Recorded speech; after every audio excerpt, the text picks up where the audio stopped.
Compton. I'm your host for Radio Literature here on WORT-FM and HD Radio in Madison, Wisconsin.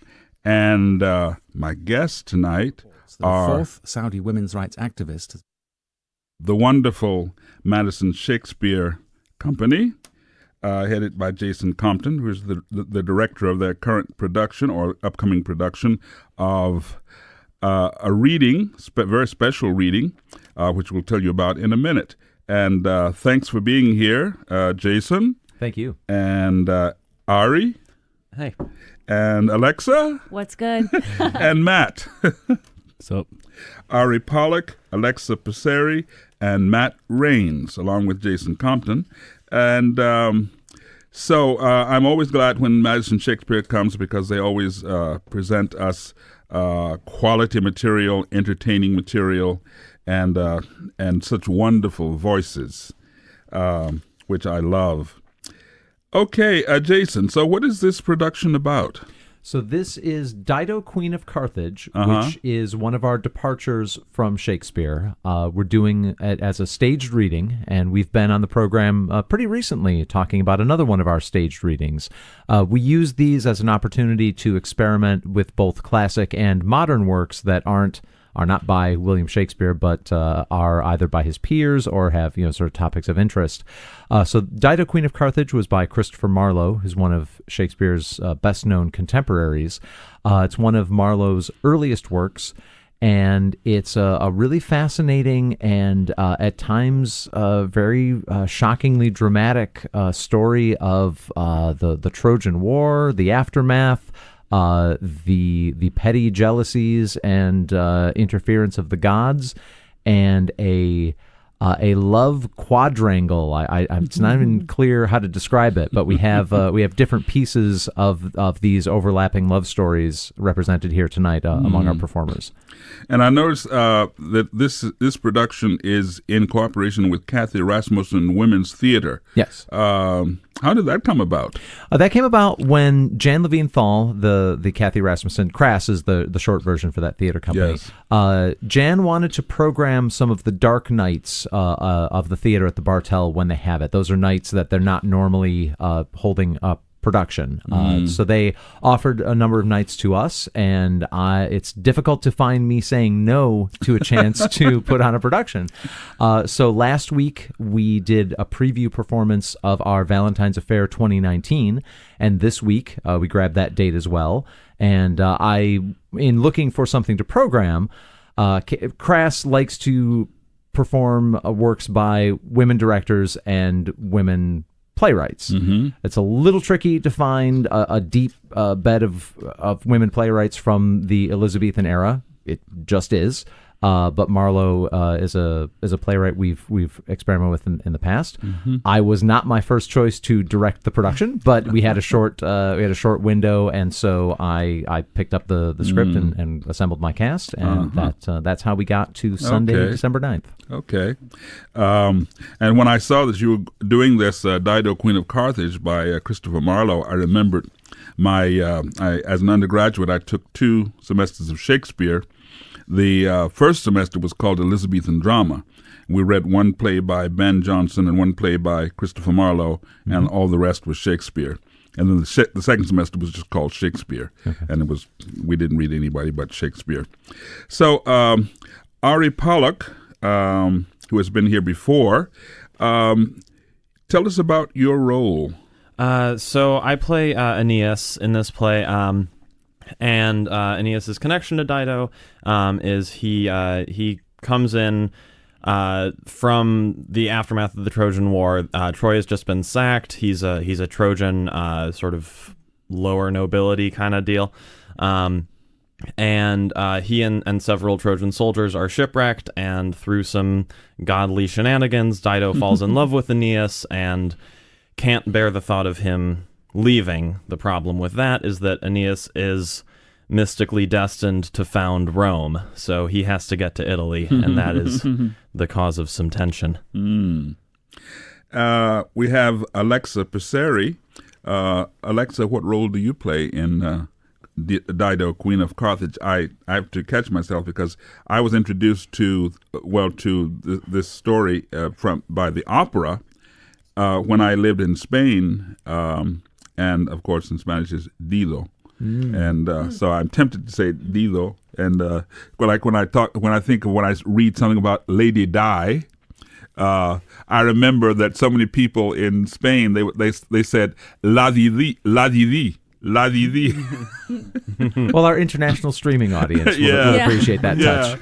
And of course, the people who knew the word lady in English, they would say Lady D, right. Lady D. But Lady Di and Dido, Queen of Carthage. So Alexa Peseri. So who are you in this play? Well, I guess I could say Anna or Anna, now that we're talking in those terms. So Jason mentioned before that there is a love quadrangle, at least, of sorts. I love conga line. Yeah, I love conga line. And Anna is, she's pretty integral in that, in one of the points of that quadrangle. She is Dido's sister. And yearns for Iarbas's attention, but Iarbas really only has his eye and mind on Dido. So she's constantly pursuing Iarbas to the point of self-destruction, ultimately at the end of the play. And the third character here is Iarbas, played by Matt Reines. So you want to tell us about yourself in this work? So Iarbas is the king of Gaetulia, who is the leader of this huge kingdom and has fallen in love with Dido. And as we learn throughout the whole play, that Dido wants nothing to do with him. And then he has to sort of deal with that as it leads towards the tragic ending of it. So it's really interesting to be able to take the role of somebody who's smitten with love, because I guess it falls so short from who I am. No, that's a joke. That's just my real friend's gonna kill me. Oh, now, in the original myth, I guess, or story, was Dido enchanted by somebody to make her fall in love? Yes. Yeah. So she is enchanted by Cupid to fall in love with Aeneas. Cupid is sent by Venus, who wants to protect Aeneas, essentially from harm, so that because she's fond of him, him being her son, and so that eventually he can achieve his destiny, even if it means hanging out in Carthage for a while, and maybe considering just establishing the suburb of West Carthage, as we discussed in rehearsal. Okay, so you have something you want to present for our listeners? Yes, we one of the earlier scenes in the play, after Aeneas has met a number of other Trojans who arrived in Carthage through a different path, he encounters the Queen's party and is asked to tell essentially the capsule story of the Trojan War and the fall of Troy. And so Ari's going to perform some of that for us now. The Grecian soldiers, tired with 10 years' war, began to cry, "Let us unto our ships! Troy is invincible, why stay we here?" Where when they came, Ulysses on the sand essayed with honey words to turn them back, and as he spoke to further his intent, the winds did drive huge billows to the shore, and heaven was darkened with tempestuous clouds. Then he alleged the gods would have them stay, and prophesied Troy should be overcome. And therewithal he called false Sinon forth, a man compact of craft and perjury, whose tongue was made of Hermes' pipe, to force 100 watchful eyes to sleep. And him, Epeius, having made the horse, with sacrificing wreaths upon his head, Ulysses sent to our unhappy town. We were commanded straight with reverence to draw it into Troy, and so came in this fatal instrument, at whose accursed feet, as overjoyed, we banqueted till overcome with wine. Some surfeited and others soundly slept, which Sinon viewing caused the Greekish spies to haste to Tenedos and tell the camp. Then he unlocked the horse, and suddenly from out his entrails Neoptolemus, setting his spear upon the ground, leapt forth, and after him 1,000 Grecians more, in whose stern faces shined the quenchless fire that after the pride of Asia, the camp was come unto the walls, and though the breach did march into the streets where meeting with the rest, kill, they cried. young infants swimming in their parents' blood, headless carcasses piled up in heaps, virgins half dead dragged by their golden hair and with main force flung on a ring of pikes, old men with swords thrust through their aged sides kneeling for mercy to a Greekish lad who with steel poleaxes dashed out their brains. Then buckled I mine armor, drew my sword, and thinking to go down came Hector's ghost, burst from the earth, crying, Aeneas, fly, Troy is afire, the Grecians have the town. So it's a family piece. Yeah. That was Ari Pollack as Aeneas, retelling the story of the fall of Troy to Dido and her Carthaginians. And I noticed that as I was telling you before, the light is on, so it has been, the bulb, I guess, has been replaced. So we know that we're on the air. Last week we kept looking up and it was dark, so we thought, well, we hope we're on the air. I'm always interested, as Jason probably remembers, I'm always interested in people's backgrounds and how they came to this point to be sitting in the studio with me. And I mean, did any of you study Shakespeare in college? Did you major in English? How did you get interested in theater and in Shakespeare in particular? Well, I'm an English major from University of Madison. But University of Wisconsin-Madison? Yes. Okay. Yeah. But Shakespeare wasn't my first choice. I sort of just stumbled into it when I was going to Madison College. Shout out to Miranda Hawk. Okay. Miranda Hawk. Wonderful person. And she was the one that really showed me the true beauty of and those a wonderful words. Teacher. Really is, yeah. And without her, I don't know if I would be here right now. I'm doing Shakespeare like this, and ever since then, it was a catalyst for me to explore more of Madison Shakespeare theater. Now, as an English major, were you required to study some Shakespeare? No, we had to take one class of pre-1800s literature, but I chose to focus more on the African American literature aspects of the English language, and I did a lot of the Shakespeare outside of school. Because there was a time when, if you were an English major, you had to study Shakespeare. I would say at least 2 semester courses of Shakespeare, and the same thing has happened for example, in Spanish, which was my field. You had to study classical Spanish literature. Everybody studied Spanish classical literature, and now I don't know how you can study, say, Latin American theater without having studied the antecedents in Spain. But that's the way of our world, it seems. What about you, Alexa? So I went to Brown University in Rhode Island, and Brown is a little quirky school, so they don't have the opportunity. You cannot minor in anything there, but you can basically take anything you want outside of your major. So I took a bunch of theater classes, but I only did a little bit of Shakespeare with Tom Jones, but not the Tom Jones you're thinking. Tom Jones, he's a voice coach, and that was really it was challenging, but I always admired the actors who, in my opinion, did Shakespeare well, because I felt I understood it better the better it was performed. Yeah. So I moved to Madison a few years ago, and ultimately found a job that I really like, but also has some good work-life balance. So I've been able to do a lot of theater outside of work. And I was recently in a production with Jason, and that's how I got connected. And that's ultimately why I'm here, because of Jason. So, now, you were not an English major, is that? I was not. I studied environmental science. Okay. Good. So I want to be sure we have enough time for the second we reading. Do. Want to go into that? So about how long will that take? That's about a 5-minute scene. Okay, so we can keep going for a little bit more. So Ari, what is your background? So I was a little bit of a late bloomer Shakespeare-wise. I didn't start till I was 11. What a late bloomer. It's late for Madison. So I grew up in Madison, and I was part of the Young Shakespeare Players, who I believe have been on your program several times, and I may have been on with them at some point, I think. Doing Othello when I was 14 or whatever.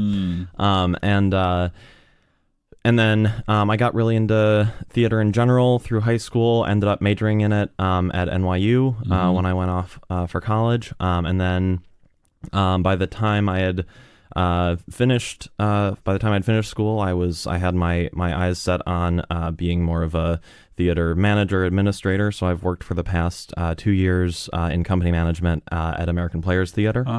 And I love to do, readings like this, so I can, stay on stage, keep those muscles flexed, in between other things. Yeah. So for people who listen to you or who may go to the theater now and then, and it might run through their heads now and then that they think, oh, I wonder if I could do this. What would you tell them about it? Let's say they're in their 20s or 30s or even older. But they have no experience in the theater, and they don't have anybody in their family who has set a precedent, so they wouldn't know the first thing. Would you go to a theater and say, "I want to be in the theater"? I mean, what do you do? I mean, it is as simple. It can be as simple as that. I guess it would depend on what people knew about going in. I mean, theater, like any activity, has its own weird conventions and modes of behavior that once when you do them for years and years, they make sense, but to an outsider would seem really foreign. So somebody who did want to really knowing nothing about theater other than that it exists and that people put on costumes and memorize lines and then somehow theater happens, I would say to watch for opportunities to audition. Most of the theater companies around here do hold open auditions, and that if they do that, to not be afraid to ask questions about what they should be doing and when they should be doing it, and to be open to being told, I'm afraid that this is how this has to work, or no, you are really under no circumstances allowed to touch that sword because it's not your sword. Now, these are things that, like, pardon me, that to an outsider might seem like, well, I'm only going to touch the sword a little bit, but in the theater, it's kind of a hard and fast rule. If a prop is not yours, you don't touch it. So just being open to picking up those conventions and mores and so forth, but also expressing willingness to participate. Mm-hmm. And for somebody who says, after listening to you, says, well, I want to go and see if I can get into the theater, what's the first thing they need to do? I mean, if they don't have any background, they don't have the faintest idea about how acting is done, or...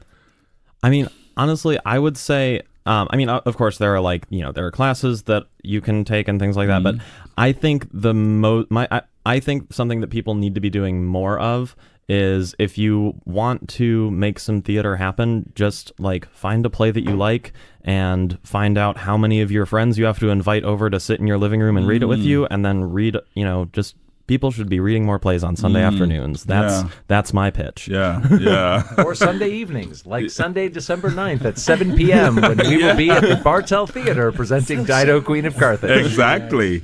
And that's, and how many programs of this? This is just a one and done. Just a one night. Yep. Okay. Yep. It's December 9th. Process week. And that's did you say it was a Sunday? Sunday, December 9th at 7 p.m. Yep. Okay, at the Bartell Theater. Yep. Okay. Okay, so why don't we...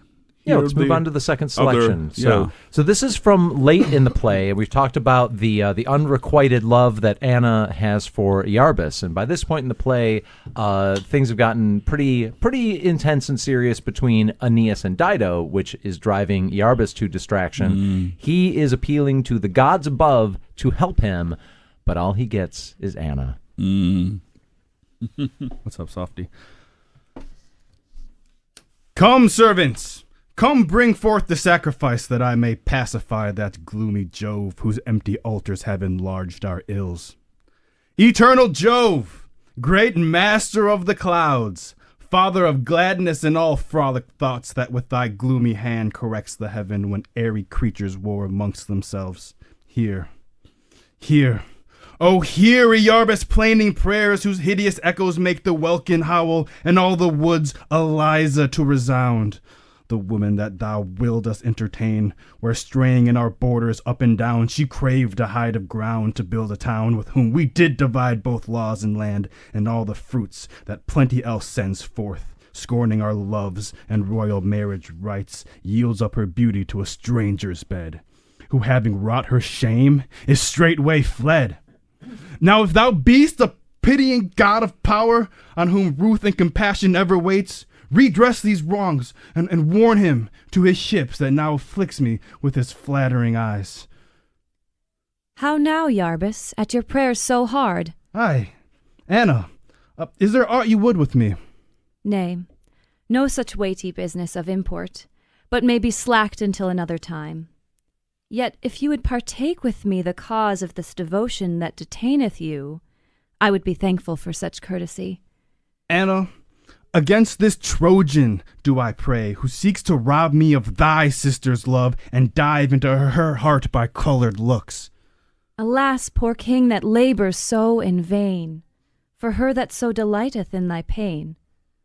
Be ruled by me, and seek some other love, whose yielding heart may yield thee more relief. Mine eye is fixed where fancy cannot start.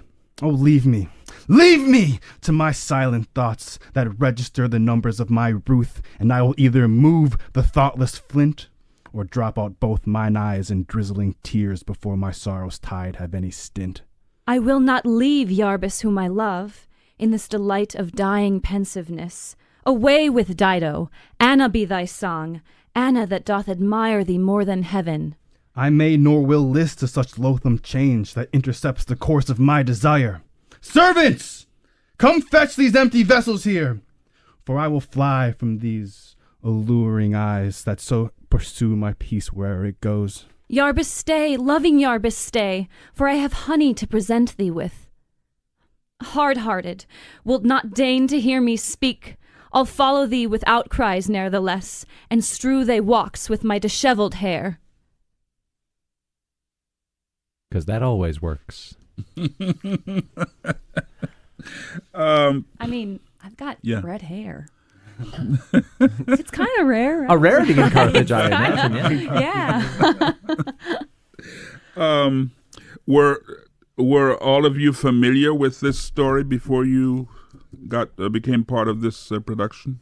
I definitely was not. The story, the story I knew from like taking Latin in high school and having to read the Aeneid, but I did not know this play. I didn't actually know this play existed, and I had like read some other Marlowe. Yes, that's why we do this. Yeah, yeah. And you mentioned earlier, Miranda Hawk.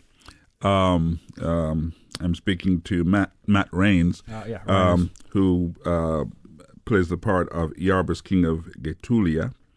You mentioned Miranda Hawk, who is a teacher at Madison College, and because I've taken her course in Acting 1. Isn't she great? Yeah, and actually, I had to leave the course before the end of the semester because she recommended me for her play, and I went and auditioned and got the role. Wow. Awesome. But so, do you have teachers that have been important to you for, steering you to the theater or preparing you for what you need to do in the theater now? Yeah, absolutely. I mean, I don't think... we learn from everybody. Right, of course. But, are there special teachers that you give some, more credit to than other people? Yeah, my junior year of college, I was in a program... And this is Ari Pollack. Yeah. I was in a program at NYU called the Classical Studio, and it's led by a fantastic teacher, Louis Sheeter, who's actually retiring at the end of this year. And he's just, he founded that studio almost 40 years ago, and... it's just it's an amazing program, and he's amazing. Mm-hmm. What about the others? Sure. I started musical theater at a very young age. There was a place called Stars of Tomorrow in Long Island, in Long Island, New York, and it was run by a woman named Wendy Taubman, who had done a lot of work with Rodney Dangerfield and some other stuff. She was perhaps one of the most strict instructors I've ever had, and I started her courses when I was maybe 7.